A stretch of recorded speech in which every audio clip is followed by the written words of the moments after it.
بسم اللہ الرحمن الرحیم۔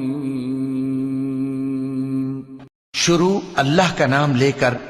جو بڑا مہربان نہایت رحم والا ہے۔ یہ ایک سورہ ہے جس کو ہم نے نازل کیا اور اس کے احکام کو فرض کر دیا اور اس میں صاف صاف آیتیں نازل کی تاکہ تم یاد رکھو۔ بدکاری کرنے والی عورت اور بدکاری کرنے والا مرد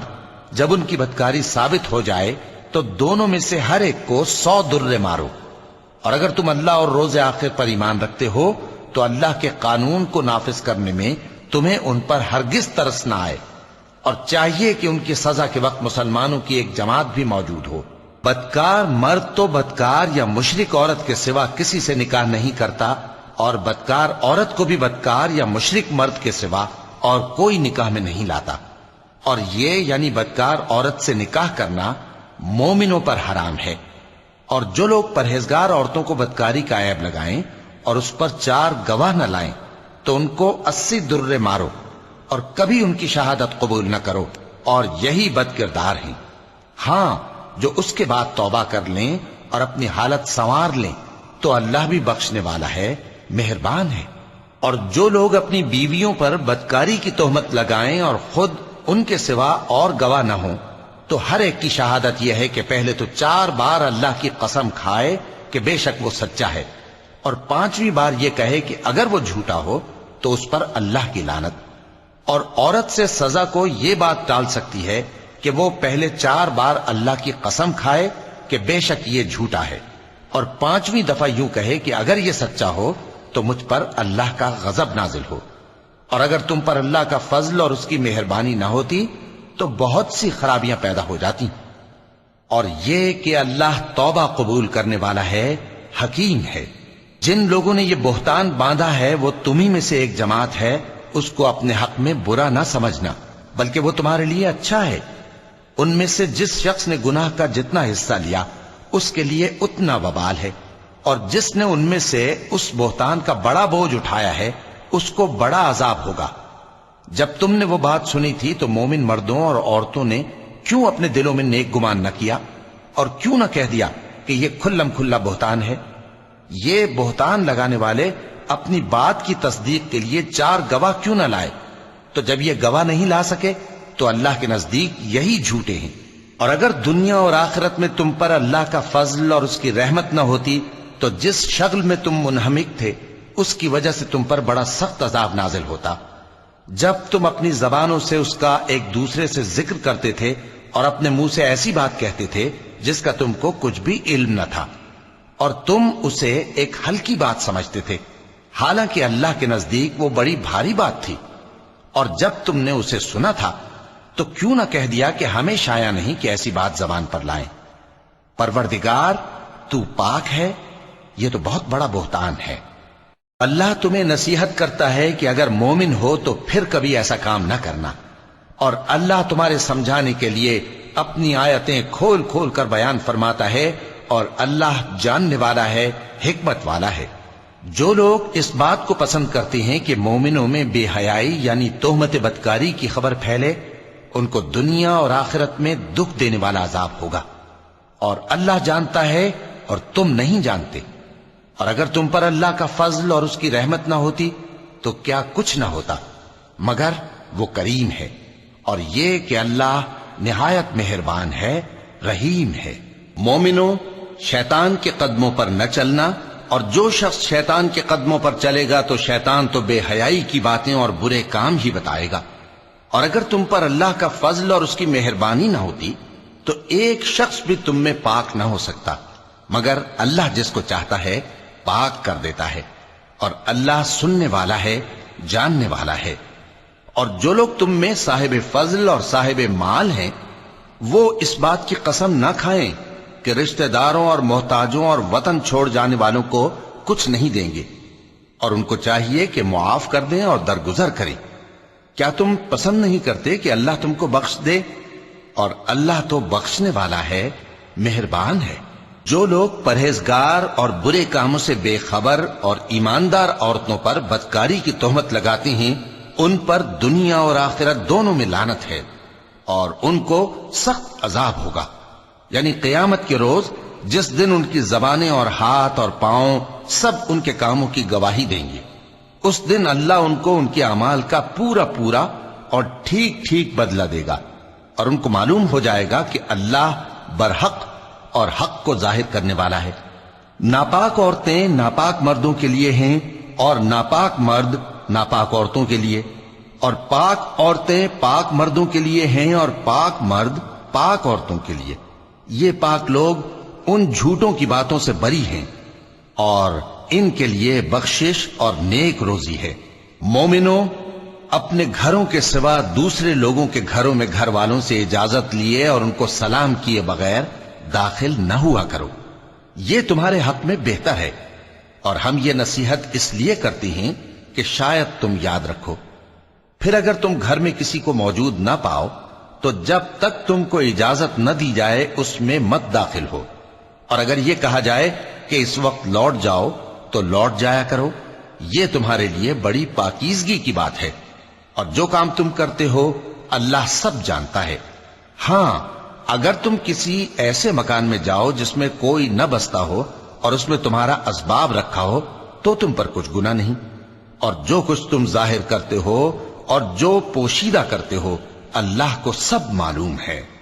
مومن مردوں سے کہہ دو کہ اپنی نظریں نیچی رکھا کریں اور اپنی شرمگاہوں کی حفاظت کیا کریں، یہ ان کے لیے بڑی پاکیزگی کی بات ہے، اور جو کام یہ کرتے ہیں اللہ ان سے خبردار ہے۔ اور مومن عورتوں سے کہہ دو کہ وہ بھی اپنی نگاہیں نیچی رکھا کریں اور اپنی شرمگاہوں کی حفاظت کیا کریں، اور اپنی آرائش یعنی زیور کے مقامات کو ظاہر نہ ہونے دیا کریں مگر جو اس میں سے کھلا رہتا ہو،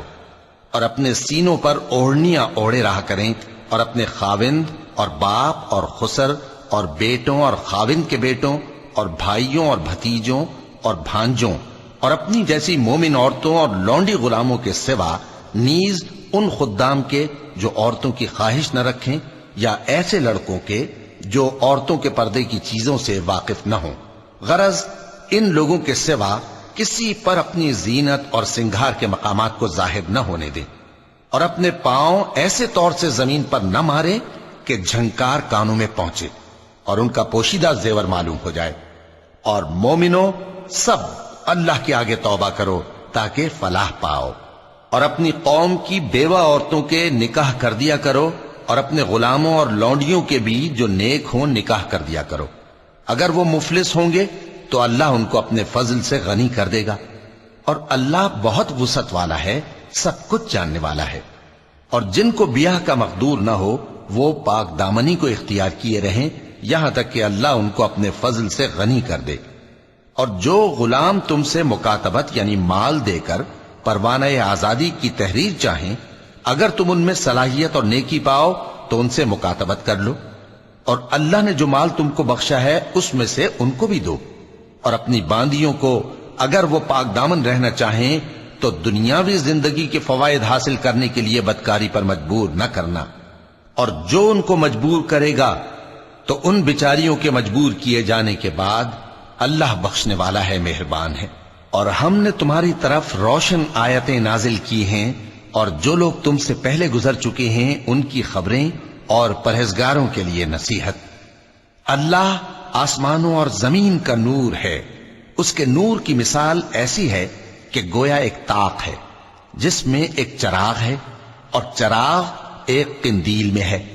اور قندیل ایسی صاف شفاف ہے کہ گویا موتی کا سا چمکتا ہوا تارا ہے۔ اس میں ایک مبارک درخت کا تیل جلایا جاتا ہے یعنی زیتون کا، کہ نہ مشرق کی طرف ہے نہ مغرب کی طرف۔ ایسا معلوم ہوتا ہے کہ اس کا تیل خواہ آگ اسے نہ بھی چھوئے جلنے کو تیار ہے۔ بڑی روشنی پر روشنی ہو رہی ہے۔ اللہ اپنے نور سے جس کو چاہتا ہے سیدھی راہ دکھاتا ہے، اور اللہ جو مثالیں بیان فرماتا ہے تو لوگوں کے سمجھانے کے لیے،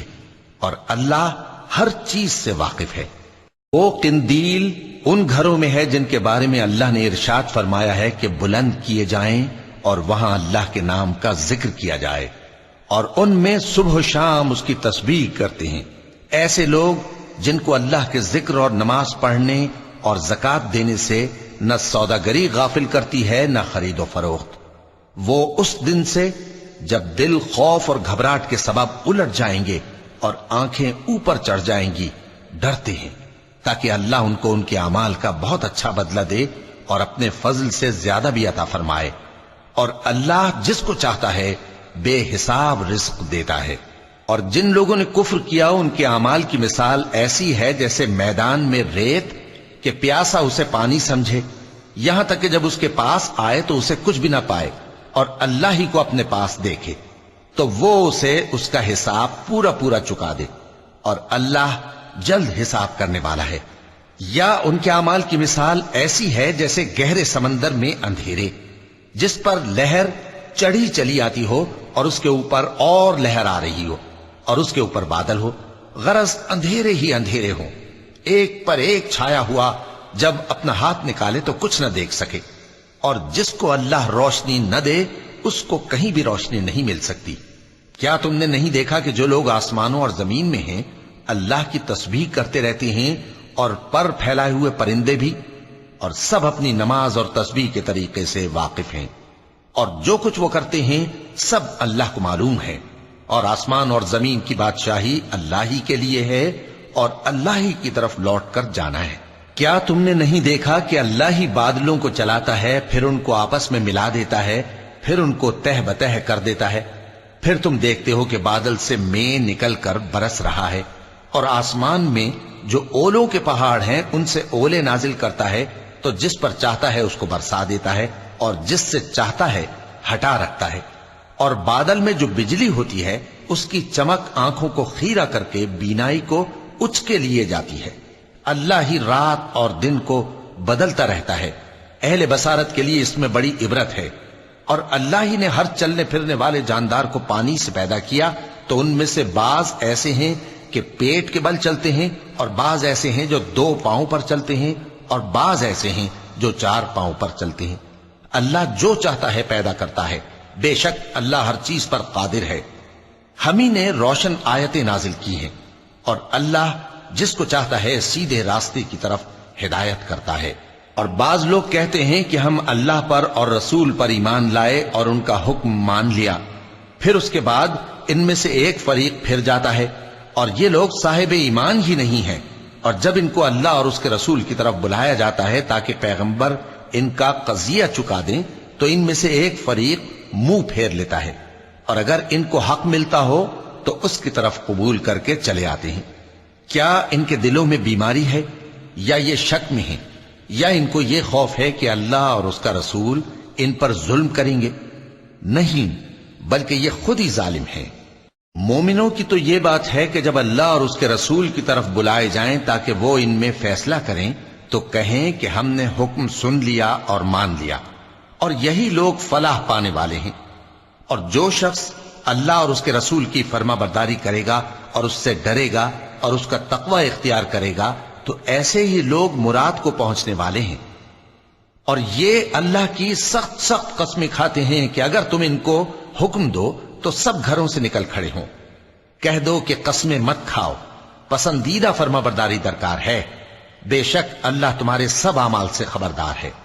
کہہ دو کہ اللہ کی فرما برداری کرو اور رسول کے حکم پر چلو، اگر منہ موڑو گے تو رسول پر اس چیز کا ادا کرنا ہے جو ان کے ذمے ہے، اور تم پر اس چیز کا ادا کرنا ہے جو تمہارے ذمے ہے، اور اگر تم ان کے فرمان پر چلو گے تو سیدھا رستہ پالو گے، اور رسول کے ذمے تو صاف صاف پہنچا دینا ہے۔ جو لوگ تم میں سے ایمان لائے اور نیک کام کرتے رہے ان سے اللہ کا وعدہ ہے کہ ان کو ملک کا حاکم بنا دے گا، جیسا ان سے پہلے لوگوں کو حاکم بنایا تھا، اور ان کے دین کو جسے اس نے ان کے لیے پسند کیا ہے مستحکم و پائیدار کرے گا، اور خوف کے بعد ان کو امن بخشے گا۔ وہ میری عبادت کریں گے اور میرے ساتھ کسی چیز کو شریک نہ بنائیں گے، اور جو اس کے بعد کفر کرے تو ایسے ہی لوگ بد کردار ہیں۔ اور نماز پڑھتے رہو اور زکوٰۃ دیتے رہو اور پیغمبر کے فرمان پر چلتے رہو تاکہ تم پر رحمت کی جائے، اور ایسا خیال نہ کرنا کہ کافر لوگ ہم کو زمین میں مغلوب کر دیں گے، ان کا ٹھکانہ دوزخ ہے اور وہ بہت برا ٹھکانہ ہے۔ مومنوں، تمہارے باندی غلام اور جو بچے تم میں سے بلوغ کو نہیں پہنچے 3 دفعہ یعنی 3 اوقات میں تم سے اجازت لیا کریں، ایک تو نماز فجر سے پہلے، اور دوسرے گرمی کی دوپہر کو جب تم کپڑے اتار دیتے ہو، اور تیسرے عشاء کی نماز کے بعد۔ یہ 3 وقت تمہارے پردے کے ہیں، ان کے آگے پیچھے یعنی دوسرے وقتوں میں نہ تم پر کچھ گناہ ہے اور نہ ان پر، کہ کام کاج کے لیے ایک دوسرے کے پاس آتے رہتے ہو۔ اس طرح اللہ اپنی آیتیں کھول کھول کر بیان فرماتا ہے، اور اللہ بڑا علم والا ہے، بڑا حکمت والا ہے۔